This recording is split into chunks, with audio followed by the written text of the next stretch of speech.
श्री भगवान की जय। देवादिदेव खजराट श्री अजितनाथ भगवान की जय। परम पूज्य आचार्य भगवान गुरुदेव श्री वसुनंदी जी मुनि महाराज की जय। अहिंसा में विश्व धर्म की जय। जिनवाणी माता की जय। नमोस्तु गुरुदेव।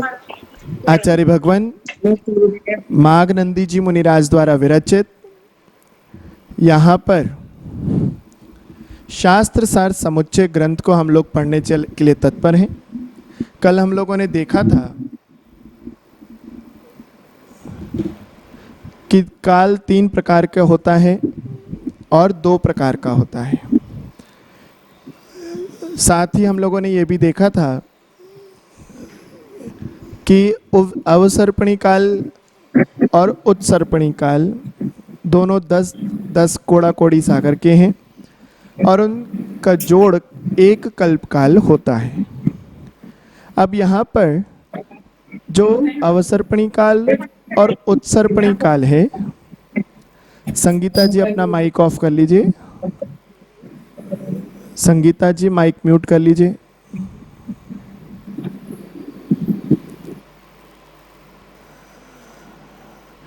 उस अवसर्पणी काल में 6 भेद होते हैं और उत्सर्पणी काल में भी 6 भेद होते हैं।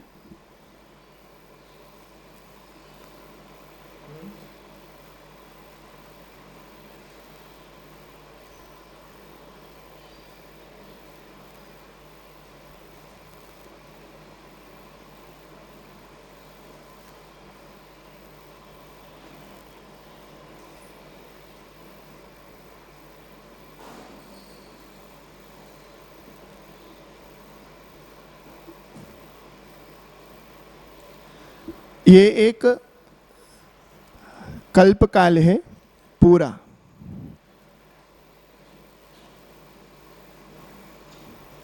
इसको हमने आधा कर दिया। ये अवसर्पणी काल है, ये उत्सर्पणी काल है।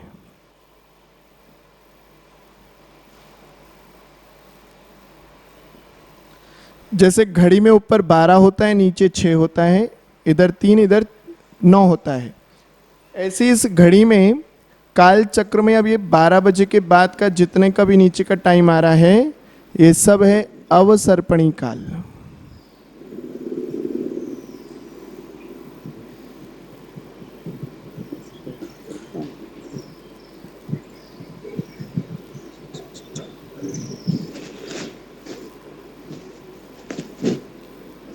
और जितना भी 6 बजे के बाद से ऊपर का टाइम है, ये सब क्या है? उत्सर्पणी काल।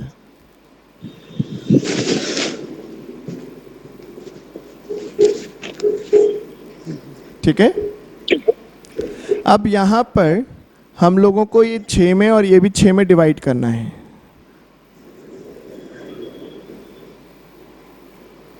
Yes, sir. 1, 2, 3, 4, 5. So it is 9. Oh my God. If we take the वो ये भी पढ़ रहा है, ये भी अवसर नहीं वो बोल सकते हैं।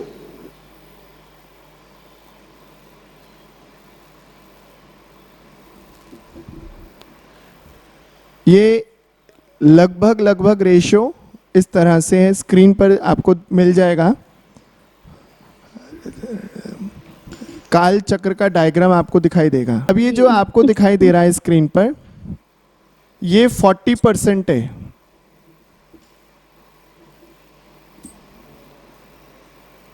फिर उसके बाद इसका नाम क्या है? सुषमा। सुषमा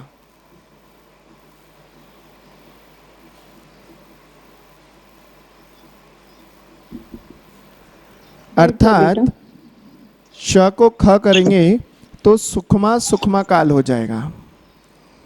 ठीक है। उसके बाद आएगा सुखमा काल।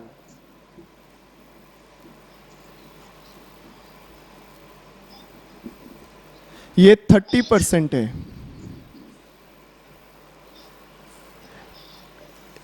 इसके बाद आएगा सुखमा दुष्मा काल।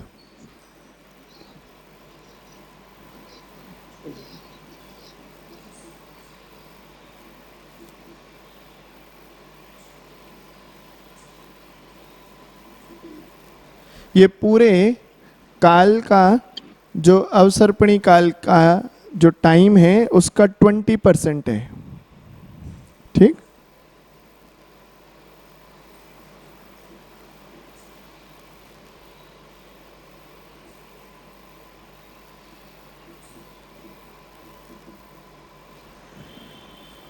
दुष्मा सुषमा काल 10% है।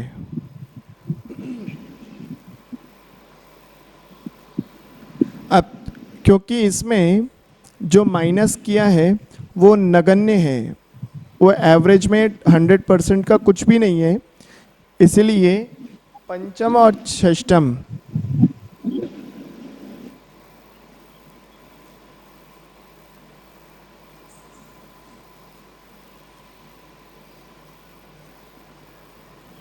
उसमें सुषमा सुषमा 40% है, सुषमा 30% है, सुषमा दुष्मा 20% है, सुषमा दुष्मा सुषमा 10% है, और दोनों बाकी के काल लेस देन 1% है जो नगण्य की श्रेणी में आता है। ठीक है, अब ये कितना काल हुआ? तो ये जो सुषमा सुषमा काल है ये 4 कोड़ाकोड़ी सागर का काल है।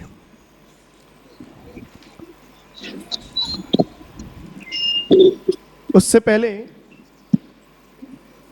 ये अवसर्पणी काल हो गया। अब इसको उत्सर्पणी काल और समझ लो। जो इस साइड है उसको एज इट इज फोटोकॉपी कर दीजिए इस साइड।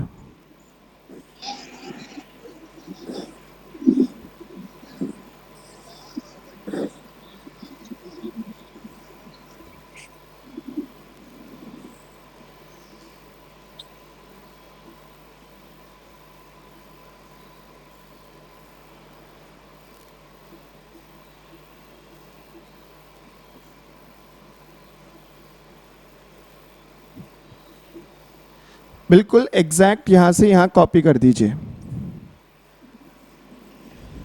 जितना परसेंटेज इधर है उतना ही परसेंटेज इधर भी लगाना पड़ेगा। ठीक है, अब आज हम लोग जो समझेंगे वो मात्र पहला सुषमा सुषमा काल समझेंगे। उसकी क्या विशेषताएं हैं ये स्लाइड में आपको दिखाई देगा आगे। एक स्क्रीन पर आपको पीपीटी शेयर हो रही है, उसको आप देख लीजिए। सुषमा सुषमा काल। ओके, अब यहाँ पर सुषमा सुषमा काल की चर्चा होगी। ये जो काल है ये 4 कोड़ाकोड़ी सागर का काल है। ठीक है, इसको उत्तम भोगभूमि कहते हैं। उत्तम भोगभूमि में क्या विशेषताएं होती हैं, क्यों कहते हैं इसको उत्तम भोगभूमि? भोगभूमि का अर्थ होता है जहाँ धर्म नहीं है लेकिन धर्म का फल ही फल है। ठीक, तो वो उत्तम भोगभूमि है। वहाँ पर सब कुछ टॉप क्वालिटी का है, वहाँ पर कोई किसी प्रकार का कोई कॉम्प्रोमाइज़ नहीं है। और ये उत्तम भोगभूमि कैसे मिलती है? तो जो साधुओं को आहार दान देता है उस दान की अनुमोदना से भी, जिसका आयु बंद पहले मनुष्य गति का हो गया और बाद में उसको फल प्राप्त हुआ है सम्यक दर्शन आदि का, तो वो पहले कहाँ जाएगा? उत्तम भोगभूमि में जन्म लेगा, बाद में देव होगा। तो ये उत्तम भोगभूमि में आहार दान देने वाला या उसकी अनुमोदना करने वाला यहाँ तक पहुँचता है। 4 कोड़ाकोड़ी सागर का ये काल होता है, इसलिए टोटल जो है 10 कोड़ाकोड़ी सागर है, तो उसका 40% हो गया 4 कोड़ाकोड़ी सागर। यहाँ पर जो मनुष्य की हाइट होती है वो 6000 धनुष की होती है। एक धनुष लगभग 6 फीट का होता है, और 6000 धनुष कितना हो गया? तो लगभग 36,000 फुट का आदमी वहाँ पर होता है। आप लोग कितने हजार फीट के हैं? है ना? तो हम लोग 6 फीट के भी नहीं हैं, अपन लोग 6 से भी कम के हैं, और वहाँ 36,000 फीट का आदमी हुआ करता है। ठीक, इसके अलावा वहाँ की जो आयु होती है वो 3 पल्ले की आयु होती है। पल्ले कहलाता है गड्ढा, उसकी कैलकुलेशन आगे हम सीखेंगे। पल्ले जो है बहुत बड़ी संख्या है जिसको हम असंख्यात वर्षों का एक पल्ले कहते हैं। ठीक, महाराज जी पल्ले का दोबारा मतलब बता दीजिए। पल्ले क्या कहलाता है? एक उपमा है, जैसे सागर उपमा है ऐसी पल्ले उपमा है।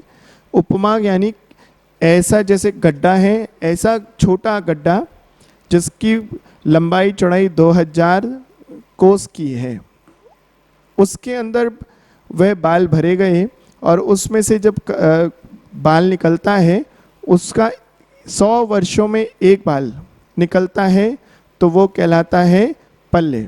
और रोज एक बाल निकलता है, जितने पल्लों का उतने को बनता है एक सागर। इसकी कैलकुलेशन आगे बिल्कुल प्रॉपर तरीके से आएगी जब हम कर्णानुयुग पढ़ेंगे, इसीलिए अभी इसको हम डिटेल नहीं पढ़ रहे, सबका हाई फाई हो जाएगा। ठीक है। महाराज श्री एक धनुष की लंबाई कितनी बताई आपने? एक धनुष जो होता है 6 फीट का होता है। 6 फीट का। धनुष भी कहते हैं जी इसको, महाराज। इसको एक दंड भी कहते हैं, दंड। ये भी उपमा है। ठीक है। ये जो वहाँ जी के महाराज मनुष्य जी। होते हैं, वहाँ के मनुष्य 3 दिन में एक बार बेर के समान आहार करते हैं। बेर, छोटा बेर, बस इतनी ही बस। भूख होती है, इतना ही पर्याप्त होता है, इससे ज़्यादा की उनको आवश्यकता नहीं होती। आगे कहते हैं कि उनके शरीर की कांति जो होती है वह सूर्य के समान है। जैसे सूर्य की चमक होती है ऐसे सोने जैसे वो चमकते हैं। और समचतुर संस्थान यानी सबसे टॉप क्वालिटी का संस्थान होता है। और सबसे टॉप क्वालिटी यानी पहला नंबर का वज्र ऋषभ नाराज सहनन होता है। उनके शरीर पर 32 शुभ लक्षण होते हैं। ठीक, वे समचतुर संस्थान, संस्थान क्या होता है? संस्थान होता है शरीर की बनावट। ठीक है। भगवान का जो हमारे 3 लोक के नाथ तीर्थंकर प्रभु होते हैं, उनका समचतुर संस्थान होता है। जैसे आँख किसी की छोटी बड़ी नहीं होगी, कान छोटे बड़े नहीं होंगे, वह जितना पैमाना होना चाहिए एग्जैक्ट, बिल्कुल सबसे टॉप क्वालिटी, उसमें कोई किसी प्रकार की सुंदरता में कोई कमी नहीं रहती, उसे कहते हैं समचतुर संस्थान। और सहनन क्या होता है? शक्ति। तो वज्र की तरह जिनका शरीर होता है ऐसे वज्र ऋषभ नाराज सहनन वाले वहाँ के जीव होते हैं। महाराज श्री भगवान का भी यही होता है ना? हाँ, जिज्ञासाओं का समय अंजू जी हम आगे देंगे, तो एक बार कंटिन्यू फ्लो में हम सुनते चले जाएंगे, है ना? जी महाराज। मार्दव आर्जव से ये गुण होते हैं, इनसे वे युक्त होते हैं। उनकी भाषा बड़ी सुकोमल होती है, मधुर मृदु भाषा बोलते हैं। एक एक व्यक्ति के अंदर 9000 हाथियों का बल होता है। एक हाथी में कितनी शक्ति होती है? हम लोग यहाँ वर्तमान में देखते हैं कि वो एक पेड़ खींच रहा है, पूरी के पूरी ट्रक बस को पलट देता है, इतनी शक्तिशाली एक हाथी होता है। और वहाँ पर ऐसे 9000 हाथियों का बल एक शरीर में एक मनुष्य के साथ में होता है। क्रोध, माइक लोभ, खुला हुआ है, किसी माइक खुला हुआ है शायद। क्रोध, लोभ, मद, मात्सर्य और मान, इन सब का कुछ नहीं होता। बहुत धर्मात्मा शिष्ट व्यक्ति होते हैं, लेकिन उनको धर्म नहीं आता है। उनके 3 प्रकार का दुख होता है, एक सहज दुख, एक आगंतुक दुख और एक शारीरिक दुख। वो इन तीनों प्रकार के दुखों से रहित होते हैं। संगीत आदि कलाओं में निपुण होते हैं, सुंदर रूप वाले होते हैं, सुगंध से युक्त उनका शरीर होता है और सम्यक दर्शन तक यानी अविरत सम्यक दृष्टि तक उनके 4 गुण स्थान होते हैं। पहला मिथ्यात्व, दूसरा सासादन, तीसरा मिश्र यानी सम्यक मिथ्यात्व और चौथा अविरत सम्यक दृष्टि। ऐसे 4 गुण स्थान वाले ही जीव वहाँ पर होते हैं। वहाँ पर संयम नहीं होता, इसलिए वो लोग उससे अपरिचित हैं, वहाँ पे वो गुणस्थान नहीं पाया जाता। आगे कह रहे हैं कि उनकी जो लेश्या होती है वह जघन्य रूप से पीत कापोत लेश्या और उत्कृष्ट शुभ लेश्याएं होती हैं, पीत, पद्म और शुक्ल। अकाल मरण नहीं होता, जितनी आयु लेकर गए हैं उतना भोगेंगे ही, यानी 3 पल्ले की आयु मैक्सिमम वहाँ पर रहती है। रोग, शोक, खेद, स्वेद, पसीना आदि उनके शरीर में नहीं आता। परस्पर में प्रेम भाव वाले होते हैं। और 10 प्रकार के कल्प वृक्ष वहाँ पर होते हैं जिनके माध्यम से वे सारी वस्तुओं का भोग करते हैं। इसके बाद कालचक्र के बाद हम लोग कल्प वृक्ष को पढ़ेंगे, इसलिए इसको डिटेल में हम नहीं पढ़ा रहे हैं। टॉपिक अगला सेपरेट रहेगा, कल्प वृक्ष। ठीक है। अब यहाँ पर 10 प्रकार के कल्प वृक्षों से भोग सामग्री प्राप्त होती है। उनके वहाँ पर विशेषता क्या है कि वे सभी लोग युगलिया जन्म लेते हैं, एक लड़का एक लड़की। वहाँ भाई बहन का विकल्प नहीं होता, कोई संबंध रिश्ते नाते नहीं होते, और वे युगलिया जन्म लेते हैं। पूरे अंतिम समय तक वे भोग भोगते हैं, लेकिन जब 9 महीने शेष बचते हैं आयु के, तब वे गर्भ धारण करते हैं। गर्भ धारण करके 9 महीने जब पूर्ण होते हैं, प्रसूति होती है, फिर युगलिया एक लड़का एक लड़की जन्म देते हैं। वे छींक और जम्भाई के साथ मृत्यु को प्राप्त हो जाते हैं माता पिता, और वह युगलिया 21 दिन में पूर्णता को प्राप्त होते हैं, बड़े हो जाते हैं, संपन्न हो जाते हैं। ये पहली भोग भूमि की विशेषता है। वहाँ पर देव आयु का बंध ही करते हैं। वहाँ से जीव जब भी मरेगा तो देव आयु को प्राप्त करेगा। तो वहाँ पर 2 प्रकार के जीव होते हैं। एक जीव होते हैं जो मिथ्या दृष्टि हैं, दूसरे वे जीव होते हैं जो सम्यक दृष्टि हैं। यदि सम्यक दृष्टि जीव जो भोग भूमि से मृत्यु कर रहा है, मरण करता है, वे जाकर के पहले युगल सौधर्म स्वर्ग और ईशान स्वर्ग में जाकर जन्म लेता है। लेकिन जो मिथ्या दृष्टि वाले मरण करते हैं, वे जाकर के भवनत्रिक यानी ज्योतिष, भवनवासी और व्यंतर देवों में जन्म लेते हैं। ये थोड़ा सा अंतर सम्यक दृष्टि और मिथ्या दृष्टि में जानना चाहिए। ठीक है। आगे कहते हैं, जब उनका मरण होता है तो उनका शरीर कपूर की तरह से उड़ जाता है। ठीक है। और यहाँ पर विशेषता इतनी ही बताई गई कि और भोग भूमि की क्या विशेषता है, ये PDF फाइल अभी आपको दीदी शेयर कर देंगी, तो ग्रुप में आप उसको नोट भी कर सकते हैं, उसको आप देख लेना, कोई बात नहीं है। हाँ, यही वाली भोग भूमि की। भोग भूमि की विशेषता और क्या होती है कि भोग भूमि में रात दिन का भेद नहीं होता, क्योंकि वहाँ पर कल्प वृक्षों में इतना प्रकाश होता है कि वह ऊपर सूर्य और चंद्रमा दिखाई नहीं देते, उनका काल आदि कुछ भी अंतर भेद नहीं आता। ठीक। अमीर गरीब वहाँ पे कोई नहीं होता, कोई अमीर है कोई गरीब है, कुछ नहीं, सब समान होते हैं। वहाँ पर जहर, सर्प, समूह, अकाल वर्षा, तूफान, दावानल, ऐसी कोई भूमि में किसी प्रकार की कोई विपत्तियां वहाँ पर नहीं होती। क्यों? क्योंकि वहाँ पर सुख ही सुख है, सिर्फ सुख है, इंद्रिय सुख है। इसके बाद वहाँ पर कौन नहीं होते, ये बहुत अच्छा पॉइंट है, आप लोगों को अच्छा लगेगा कि वहाँ पे सम्मूर्छन नहीं होते। मक्खी, मच्छर, ठीक है, कीड़े मकोड़े, कॉकरोच, तो ये सब चीज़ें वहाँ पर जन्म नहीं लेती। विकल इंद्रिय नहीं होते, ये 2 इंद्रिय 3 इंद्रिय 4 इंद्रिय।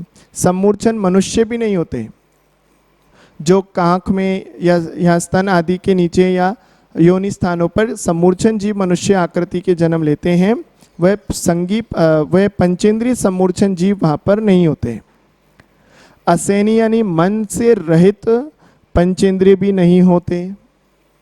वहाँ अपर्याप्त जीव जन्म नहीं लेते, और वहाँ पर जलचर यानी मछली आदि वहाँ पर जन्म नहीं लेते।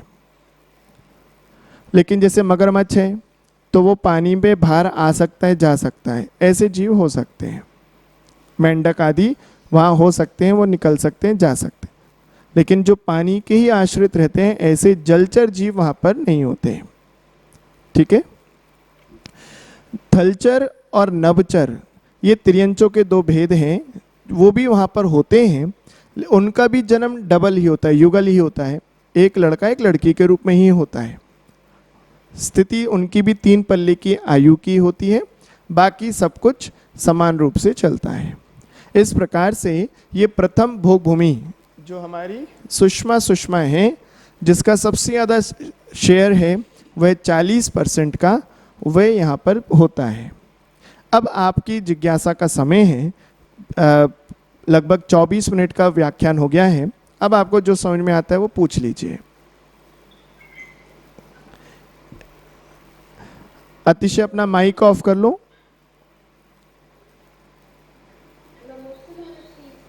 हाँ अंजू जी बताइए। सम्मूर्छन, एक मिनट, अतिशय अपना माइक ऑफ करो। हाँ, सम्मूर्छन क्या होता है? जो बिना माता और पिता के रजवीर्य के जन्म लेते हैं और ना ही वे उपपाद शैया से जन्म लेते हैं। देव और नारकियों के उपपाद जन्म होता है, जो शैया पर जन्म लेते हैं या बिलों में से जन्म लेते हैं। और माता और पिता से प्राप्त शरीर को मनुष्य और पंचेंद्रिय तिर्यंच आदि प्राप्त करते हैं। इसके अलावा जितने जीव बचे जो प्रकृति से जन्म लेते हैं कि बिना किसी माता पिता के उपस्थिति के, सचित अचित आदि या शीत उष्ण आदि मिश्र आदि के माध्यम से जो जन्म लेते हैं, उन सम्मूर्छन जीव कहते हैं।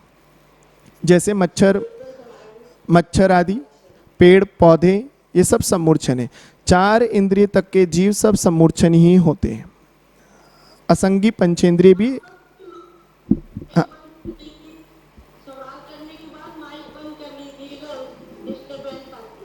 हो ठीक है। तो इस तरह से वो सम्मूर्छन जीव कहलाते हैं। अगला प्रश्न किसी का? हाँ, शांति देवी जी पूछिए। ऋषभ, हाँ,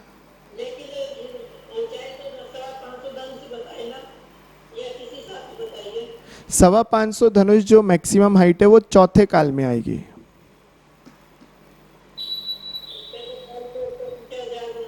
हाँ, ये पहला काल है, वहां पर 6000 धनुष की हाइट हो सकती है। हाँ ऋषभ बताओ।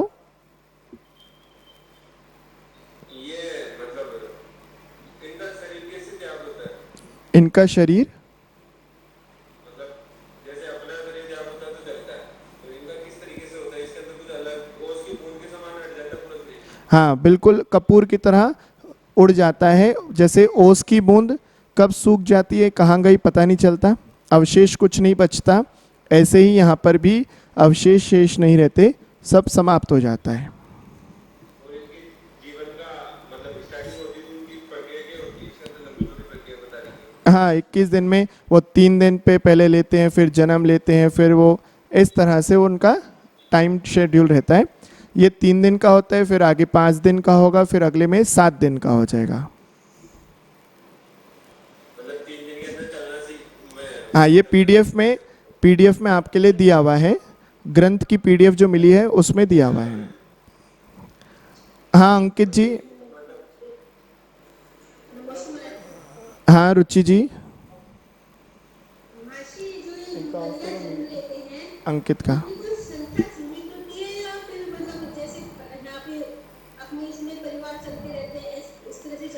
नहीं, इनका कोई परिवार नहीं होता। भोग भूमि में कोई परिवार नहीं होता। वे युगलिया जन्म देते हैं और फिर बस वो लुप्त हो जाते हैं। लेकिन जब कर्म भूमि का काल आने लगा था, तब बच्चों का जन्म होने लगा, माता पिता उनका मुख देखने लगे, तो कुलकरों ने फिर व्यवस्थाओं को उसको सेट किया था। नहीं ऐसा नहीं, कोई हाँ, पूरे ओवरऑल 2.5 द्वीप में मनुष्यों की संख्या सीमित है, 29 अंक, लेकिन भोग भूमि में संख्या ऐसे सीमित नहीं है। 29 अंक, यानी 29 फिगर का जो डिजिट बनेगी उतने मनुष्य हो सकते हैं। पुरुष भी पूरे 2.5 द्वीप में, क्योंकि उसके बाहर मनुष्य होते नहीं, तो चाहे पुरुष स्त्री और नपुंसक तीनों वेदों में इतने मनुष्य हो सकते हैं, इसके ज़्यादा नहीं होंगे। भोग भूमि में भी इसी के अंतर्गत संख्या होगी, कोई संख्या फिक्स नहीं है।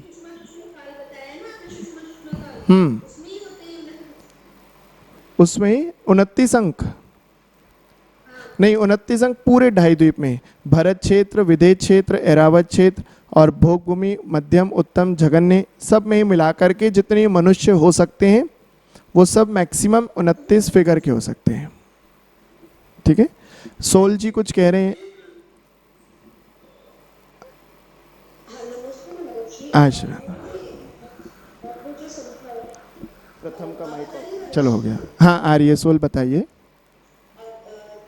फिर वो जल में यहाँ पे जैसे अपन बोलते हैं कि एक ड्रॉप में 36,450 से ज्यादा जीव होते हैं, तो वो भूमि में क्लियर आपको शुद्ध जल वहाँ पे लेता है ना जीवों को। बिल्कुल। और महर्षि एक्चुअली कल जो आपका विषय हुआ था उसके संदर्भ में कुछ पूछ सकते हैं आपके आगे को? हाँ आता होगा तो जरूर बताएंगे। महर्षि 6 द्रव्य जो है वो है लोकाकाश में। ठीक। आकाश के 2 भाग होते हैं, अलोकाकाश। तो अलोकाकाश में तो कोई है नहीं, मतलब धर्म अधर्म ये द्रव्य नहीं है। तो फिर मतलब लेकिन वो है तो भाग आकाश का ही। मेन आकाश द्रव्य इज डिवाइडेड एज अलोकाकाश एंड लोकाकाश। बिल्कुल। अलोकाकाश में दूसरे कोई द्रव्य नहीं है, तो फिर वहाँ पे जो पार्ट है ये अलोकाकाश, वहाँ पे उत्पाद नहीं होता है। होता है, वहाँ पर उत्पाद व्यय अखंड रूप से है, क्योंकि जो आकाश द्रव्य है वो आकाश द्रव्य अखंड है। यहाँ पर जितने हिस्से में 6 द्रव्य पाए जा रहे हैं उसको हमने लोकाकाश कहा है, लेकिन ऐसा नहीं है कि वो डिवीजन है या सीजर से उनके पार्ट करके अलग अलग किए गए हैं। वो आकाश द्रव्य को ही उतने हिस्से को, जैसे फॉर एग्जाम्पल ये बोर्ड है ना, इस बोर्ड पर हमने जितना काल चक्र बनाया है हम कहेंगे इतना ही डिजाइंड है, बाकी सब ब्लैंक है। लेकिन क्या बोर्ड के 2 पार्ट हो गए? नहीं। ऐसे लोकाकाश अलोकाकाश आकाश द्रव्य, यानी जैसे पूरा बोर्ड है ऐसे पूरा आकाश द्रव्य है, लेकिन उसके जितने हिस्से में 6 द्रव्य पाए जा रहे हैं उतने हिस्से को लोकाकाश कह दिया और शेष को हम लोगों ने अलोकाकाश, ऐसा केवली वाणी से जाना गया है। और अखंड होने से, जैसे उदाहरण दिया जाता है ये पिच्चिका का, पिच्चिका को हम ये यहाँ से पकड़ा और हमने यहाँ से पिच्चिका को हिलाया, पर पंख क्यों हिल रहे हैं? क्योंकि पंख अटैच्ड है। तो ऐसे ही यहाँ पर जो लोकाकाश में आकाश द्रव्य के अंदर उत्पाद व्यय द्रव्य हो रहा है वो उसके अंदर भी कैलकुलेट किया जाएगा, स्वतः ही माना जाएगा। आकाश द्रव्य में जो उत्पाद व्यय हो रहा है वो लोकाकाश और अलोकाकाश दोनों के माना जाएगा, इसीलिए उसका परिणमन हो रहा है। अच्छा, दूसरी बात यह है कि परिणमन जो है काल द्रव्य से ही होता है, तो वहां पर काल द्रव्य का अभाव है ना, तो ऐसा परिणमन माना जाएगा कि वो लोकाकाश में होते हुए भी हलन चलन के भेद से वहां अलोकाकाश में वो प्रतिभासित होगा। अच्छा, मतलब एक्चुअल वहाँ पे काल द्रव्य नहीं है, वो जो अलोकाकाश का भाग है वहाँ पे सिर्फ भासित होगा, उत्पाद व्यय हो रहा है। क्योंकि वो अखंड है, होता नहीं है वहां पर। क्योंकि काल द्रव्य नहीं है तो फिर वो उसको एक अनुकूल निमित्त उत्पाद व्यय के लिए जो काल द्रव्य चाहिए वो है ही नहीं वहां पर। तो मतलब महर्षि अपन ये अलोकाकाश जो है इसे ये आकाश द्रव्य ही है, तो मतलब ये एक ऐसा द्रव्य है कि उसका उत्पाद व्यय रहित है, इस टाइप का कंसीडर कर सकते हैं, कोई गलत बात नहीं है ना? इस पे और गहराई से चिंतन करके इसको समझाने की कोशिश करेंगे कि क्योंकि जहाँ काल द्रव्य नहीं है वहाँ परिस्पंदन कैसे होगा, तो परिणमन हो नहीं सकता है। हाँ। अच्छा, और मनुष्य जी जैसे काल द्रव्य के व्यवहार काल और निश्चय काल ऐसे आपने 2 भेद समझाए, तो निश्चय काल मतलब जो आपने समझाया कि प्रत्येक आकाश प्रदेश पे जो कालाणु है इनको ऑल टुगेदर अपन एक निश्चय काल कहते हैं, कह दिया। और फिर और उसकी जो व्यवहार है ये सारी व्यवहार काल है। तो एक समय जो है, एक समय अगर अपन निश्चय काल ले तो निश्चय काल की जो पर्याय है, जो एक समय है वो निश्चय काल की पर्याय नहीं, पर्याय तो वैसे एक समय की ही होती हैं, लेकिन निश्चय में उसका उल्लेख नहीं किया जा सकता, क्योंकि एक समय स्वतः ही अपने आप में निश्चय है। उसकी कोई जो पर्याय है वो हम व्यवहार काल में ले रहे हैं, वो एक समय कह करके वो वर्तमान पर्याय की अपेक्षा से। यहाँ पर आप हो सकता है थोड़ा सा इसको आप गहराई में ले जाओ तो निश्चय में पर्याय रूप परिणमन तो होगा, लेकिन वो व्यवहार रूप से हम उसको कैलकुलेट नहीं कर सकते, क्योंकि वो जो है सो है। अच्छा, मतलब वो उत्पाद वही नहीं परिणमन होगा, ऐसे कह सकते हैं अपन मनुष्य वहाँ पे कि वो द्रव्य है वहाँ पे, लेकिन मतलब कैसे पता है हमें, ये थोड़ा देखो, निश्चय में कुछ भी परिणमन शो ऑफ नहीं हो सकता। जैसे सिद्धों का परिणमन जो है शुद्ध में शुद्ध का हो रहा है, ऐसे निश्चय में भी निश्चय रूप हो रहा है। व्यवहार में कैलकुलेट किया जा सकता है, देखा जा सकता है, पकड़ा जा सकता है, अनुभव किया जा सकता है, शब्दों में कहा जा सकता है, लेकिन निश्चय का कहा नहीं जा सकता, अनुभव में नहीं आ सकता, केवली गम्य है। जैसे सिद्धों का स्वरूप उसका सबसे अच्छा उदाहरण है, उनमें भी उत्पाद वे द्रव्य है, लेकिन वो अशुद्ध नहीं है, शुद्ध है। ऐसे ही शुद्ध निश्चय नहीं में भी वह शुद्ध जो काल है उसके अंदर परिणमन उसी रूप में हो रहा है।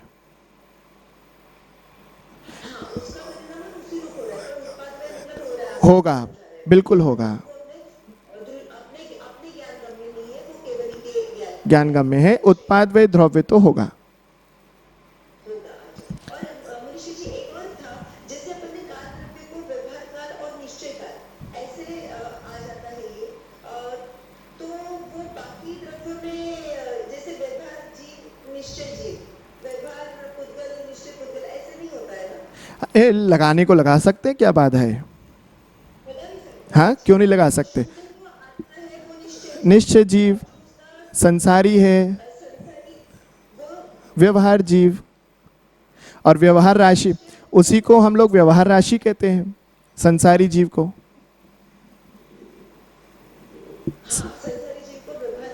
कहते हैं, बस।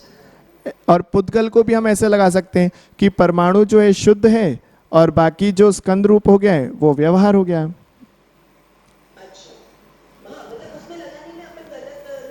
नहीं है,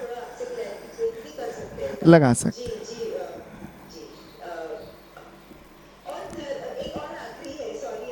नहीं, चिंता नहीं, पूछो। धर्म अधर्म आकाश और काल, ये चार शुद्ध द्रव्य कहे जाते हैं, तो इनका अशुद्ध परिणमन मतलब विभाव पर्याय तो नहीं होती है? नहीं, कदापि नहीं होती। तो ये व्यवहार काल को अपन विभाव पर्याय नहीं ले रहे हैं, ये काल द्रव्य का काल का? नहीं, क्योंकि विभाव होता है जिसके माध्यम से चेंजेस हो, जिसके अंदर चेंजेस हो। जो ये चार काल हैं ये निष्क्रिय काल हैं, इनका माध्यम तो होता है लेकिन इनके अंदर कुछ चेंजेस नहीं आते। जैसे दर्पण में हम लोग देखते हैं, हंसते हैं तो हंसता हुआ दिख रहा है, हम रो रहे हैं तो रोता दिख रहा है, जैसे हमारा फेस एक्सप्रेशन है वैसा वो दिख रहा है। लेकिन दर्पण वैसा कर रहा है क्या? नहीं, दर्पण में कोई फीलिंग्स नहीं है। ऐसे ही चार जो द्रव्य हैं ये निष्क्रिय द्रव्य हैं, जो भी चेंजेस हो रहे हैं, जो भी विकार भाव आ रहा है वो या तो पुद्गल में आ रहा है और या फिर जीव द्रव्य में आ रहा है। अच्छा, तो मतलब व्यवहार काल ये विभाव परिणमन नहीं है काल द्रव्य का, उसको भी अपन स्वभाव रूप से ही है, बिल्कुल। क्योंकि अगर स्वभाव ना होता, देखो जैसे टाइम है, बिल्कुल सूर्य उदय होने का तो हो रहा है, नियम से हो रहे हैं, सूर्य का चक्र रुक नहीं रहा है, स्वभाव रूप में वो परिणमन करे जा रहा है। देव पर्याय बदल रही है लेकिन उसका रूप बदल नहीं रहा है, स्वरूप नहीं बदल रहा है। पहले हजारों साल पहले, करोड़ों साल पहले भी वैसा ही था, अनादिकाल से भी ऐसा ही है और अनंत काल तक भी ऐसे ही रहेगा। तो ये स्वभाव रूप से परिणमन काल का हो रहा है, तो इसको विभाव, हाँ, अगर चिंतन रूप में कहना चाहो किंचित कदाचित, तो वो भी हुंडावसर्पणी काल भी जो आ रहा है वो विभाव भी केवल भरत क्षेत्र में आ रहा है, रावत क्षेत्र में आएगा, लेकिन वो भी पुद्गल में ही परिणमन दिख रहा है। काल का उससे कोई लेना देना उसका निष्क्रिय रूप से ही है। नहीं आता है।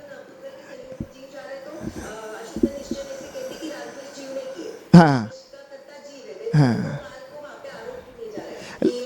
अच्छा, थैंक यू महाराज। लेकिन लेकिन लेकिन क्या है, आज का मनुष्य इतना ज़्यादा चालाक है कि वो अपने दोष उठा करके काल पे डाल देता है कि आज भैया पंचम काल है, हम धर्म नहीं कर सकते, हम पंचम काल है दीक्षा नहीं ले सकते, हम पंचम काल है इसलिए मोक्ष नहीं जा सकते तो दीक्षा क्यों ले, हम पंचम काल है इसलिए चलता है, नियम तोड़ रहा है, कुछ भी कर रहा है, वो काल पे डाल देता है। लेकिन ऐसा नहीं है, हम चाहें तो उस पुरुषार्थ के माध्यम से उसमें परिणमन कर सकते हैं। ठीक है, जबरदस्ती आरोप देके जबरदस्ती का नहीं, काल को हाँ, जो अपने पुरुषार्थ की उसके अपनी करनी या आप करे और सर औरन के धरता। जी महाराज जी। ठीक है। और आज की जो आपने समझा उसमें ये प्रश्न भी हमें एक्चुअली बहुत टाइम से था। अब जब भोग भूमि का काल विदेह क्षेत्र में तो शाश्वत भोग भूमि है, जब भरत और ऐरावत क्षेत्र में भी भोग भूमि आ जाती है तो फिर ये सम्मूर्छन जीव उस टाइम पे कहाँ पे जाते हैं महाराज जी? अब सम्मूर्छन जीव की तो आयु बहुत कम होती है ना, तो आयु है सभी तो वो मतलब क्या आइदर वो फिर स्वर्ग के फॉर्म में रहेंगे या नरक के मतलब या वो मनुष्य के फॉर्म में ऐसा हो जाते हैं? नहीं, तो अन्य अन्य देखो, सम्मूर्छन जीव की जो तिर्यंच गति होगी, उनके पास इतना क्षयोपशम नहीं आ पाया कि वह स्वर्ग जा सकें या नरक जा सकें, तो वह इन्हीं एरिया में रहेंगे, या तो मनुष्य में तिर्यंच में, तो वो रूप परिवर्तन होगा उनका, जैसे कर्म बंद होगा वैसे उनकी आयु बंद हो जाएगा। अच्छा, दूसरी बात ये है कि जो चेंजेस होते हैं, ऐसा नहीं होता कि जैसे रात होती है और दिन होता है तो एकदम से सडन से जैसे लाइट ऑफ और ऑन होती है, ऐसे तो नहीं होता। ऐसे ही जो ये काल परिवर्तन होता है वो धीरे धीरे दिन होगा, फिर शाम होगी, दोपहर रात होगी, ऐसे चेंजेस होते हैं धीरे धीरे। यदि कोई जीव जैसे काल परिवर्तन हो रहा है तो सम्मूर्छन जीव अपनी आयु उतने में तुरंत फिल करके पूर्ण करके और वो मृत्यु को प्राप्त हो जाते हैं, वो अपनी गति को प्राप्त करते हैं। तो मतलब एक सिचुएशन एक टाइम ऐसे आता है ये यूनिवर्स में कि उस समय भरत क्षेत्र में भी भोग भूमि है, ऐरावत क्षेत्र में भी भोग भूमि है और विदेह क्षेत्र तो परमानेंट भोग भूमि है ना, तो तीनों जगह पे जब विदेह क्षेत्र नहीं, विदेह क्षेत्र में देव कुरु उत्तर कुरु, अच्छा हाँ तो फिर बाकी की भी तो जगत न उत्तम है ना। लेकिन 32 नगरियां तो शाश्वत चतुर्थ काल है। ये आप जो ये कहना चाह रहे हो कि वो मनुष्य कहाँ बनेगा, तो वो चतुर्थ काल की व्यवस्था है। प्रश्न ये है कि यूनिवर्स में एक टाइम मतलब ऐसा आता है क्या एक काल ऐसा कि पूरे यूनिवर्स में कोई सम्मोचन जीव होता ही नहीं है, ऐसा होता है क्या मतलब? नहीं हो सकता, किसी भी पर्याय का पूर्णता से लोप नहीं होता। काल अंतर जरूर आता है, पर्याय अंतर आ सकता है, लेकिन पूर्णता से लोप नहीं होगा, क्योंकि सम्मूर्छन जीव ठसाठस 3 लोक में भरे हैं। सिद्धशिला में भी निगोद स्थान भी है। अगर ऐसे देखेंगे तो कभी ये लोप नहीं हो सकता। हाँ, जिस क्षेत्र की आप बात कर रहे हो उस मध्य लोक में भी जैसे 2.5 द्वीप है ना, वहां पर भी कर्म भूमि, शाश्वत कर्म भूमिया तो है ना, तो वहां पर तो होगा ही होगा। पर ये तीन जगह पे एट द सेम टाइम वहाँ पे कोई लोप हो सकता है, हाँ ये हो सकता है, ये हो सकता है, पर वो पूरा लोप नहीं होगा क्योंकि वो भी एक जाति है। जाती है, हाँ नहीं हो सकता, हाँ चला ठीक है।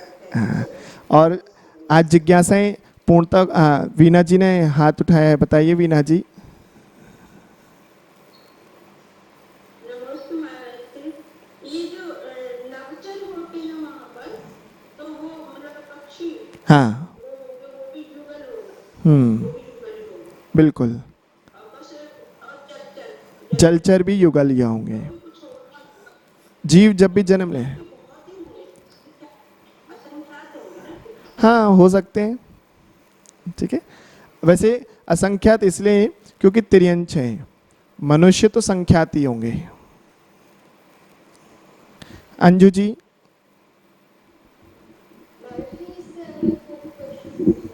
हाँ एक क्लास है, जैसे किसी भगवान की प्रतिमा में अलग आकर्षण लगता है, ठीक। तो ऐसा क्यों होता है? हमें उसकी पुद्गल रचना को देख करके, जैसे रूप रंग में स्पर्श रस गंध वर्ण होता है, प्रत्येक पुद्गल में होता है, तो किसी का हम शरीर देख करके, किसी का रूप देख करके आकर्षित होते हैं। ऐसे कोई कोई भगवान की रचना बहुत सुंदर लगती है तो मन को शांति, सांत्वना और लुभाने वाली होती है तो अच्छी लगती है, कोई बाधा नहीं है। उसमें से ना मतलब आंखें हटाने का मन नहीं करता। अच्छी बात है ना। ऐसे लगाओ कि जब आंखें बंद भी करें तो भी वो दिखाई दे। वो हमारे लिए आलंबन है, एक निमित्त है, माध्यम है। कभी ना कभी वो हमारे लिए समीचीनता तक पहुंचा देगा। जैसे हम ध्यान लगाने के लिए उस मुद्रा को देख रहे हैं ना, ध्यान लगाते लगाते कब हम वो जो द्रव्य जिन हैं उनसे हम कब भाव जिन तक पहुंच जाएंगे पता ही नहीं चलेगा। स्थापना जिन से हम भाव जिन तक पहुंच जाएंगे पता ही नहीं चलेगा। तो आलंबन है, ठीक है ना। ठीक है, चलो। हाँ रुचि जी बताइए। माशी जी से आपने बताया कि नक्षर और जोचर असंख्यात हो सकते हैं और मनुष्य संख्या होते हैं, तो ये 29 अंक होते हैं। हाँ, 29 अंक जो होता है ना वो मैक्सिमम लिमिट है संख्यात की। उसके बाद जैसी एक बढ़ेगा, हाँ जोड़े होते हैं, नहीं, टोटल टोटल है। ये माशी माता के जोड़े होते हैं ना, मुगलिया होते हैं ना। हाँ, तो उसी में से ही होंगे वो 29 अंक। जो प्रमाण मनुष्य की संख्या है उतने के में ही वो जितने भी संख्या आएगी वो भोग भूमि में वो जोड़े से भी आएगी, तो उतने में ही आएगी, उससे बाहर नहीं जाएगी। माशी हम बोला तो समझ नहीं पा रहे। देखो 29 अंक,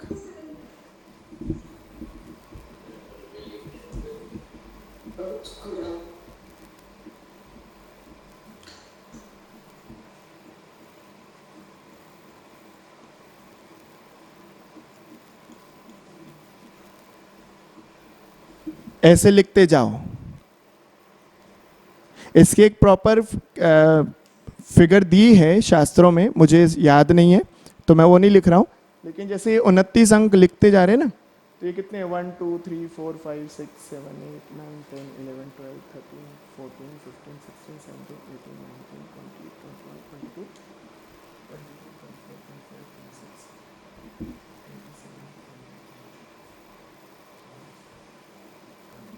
ये पूरे 29 फिगर हो गई। इतना बड़ा जो एक्चुअल जो फिगर दिया है शास्त्रों में वो इतने संख्यात, ये संख्यात है का गिन पा रहे हैं, और इसके बाद वह हमारी असंख्यात की श्रेणी शुरू हो जाएगी। तो इतनी जब हम गिनेंगे ना, जैसे 1 10 100 1000 10,000 लाख 10 लाख गिनते हैं ना, ऐसे ये नील पद्म महानील ऐसे पूरा गिनते चले जाएंगे। तो आगे अटट और अनन ऐसे चलता है, हनन, तो वो पूरी फिगर कैलकुलेट हो जाएगी। उतने इतने मनुष्य हो सकते हैं। ठीक है, 29 मिलाकर के जीरो हैं। चलिए, आज लेट बहुत हो गए हैं, निष्ठापन करना पड़ेगा। जिज्ञासाओं को यहीं पर विराम देना होगा। आगे हम लोग और चर्चा करेंगे। कल हम लोग आगे के काल भेद को हम समझेंगे। भोग भूमि के उत्तम भाग समझा, कल आगे बाकी के सभी कालों को समझेंगे।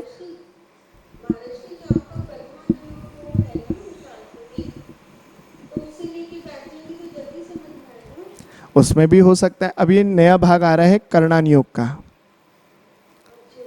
तो उसके बाद जो कर्णानियोग का सेकंड भाग आएगा उसमें ये विषय आ सकता है। जिन वाणी के ज्ञान से सूझे लोकालोक, सो वाणी मस्तक धरो सदा देत हूँ धोख। हे जिन वाणी भारती तो हे जपो दिन रैन, जो तेरी शरणा गए सो पावे सुख चैन। देव भजो अरहंत को गुरु सेवा निर्ग्रंथ, दया धर्म पालो सदा यही मोक्ष का पंथ। 9 बाण मुकार मंत्र।